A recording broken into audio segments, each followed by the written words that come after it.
Content. So ayan, nakatry na po ba kayong ganyan? Meron din po ba kayong ganyan na na-receive? So kung meron po kayong na-receive na ganyan, ayan, i-delete nyo po yan kaagad para hindi po ano po yung accounting nyo, hindi po magka-violation. Kaya kailangan po pag once po na meron po kayong ganyan sa inyong pong account is i-delete nyo na po kaagad yan.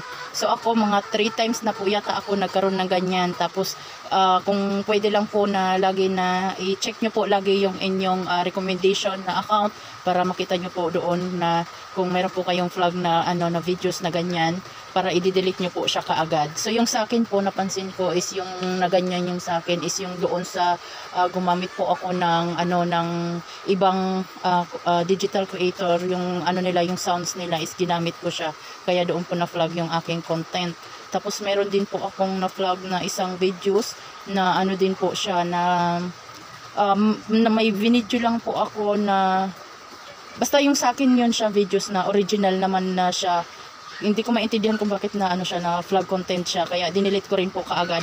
Napakahigpit na po ngayon ni Lulumits, kaya kailangan po na lagi po nating i-check yung ating account para po siya laging safety po yung ating account. Tapos meron din po ako ng isang pinost na din siya na yung sabi naman doon sa my newsfeed, doon ko kasi siya kinuha is recommend naman siya, yung pwede naman gamitin yung kanyang yung sound. Sabi doon use music nga daw. So yung ginawa ko naman po, ginamit ko po yung music na yon. Kasi pag pupunta po kayo doon sa sa may mga reels doon, mayroon po kayong makikita doon na use this sound, yung parang ganun, gagamitin mo yung sound. Tapos yung in-upload ko na po siya maya sumunod din po yung notification na na flag nga po yung aking yung in-upload ko daw na yon.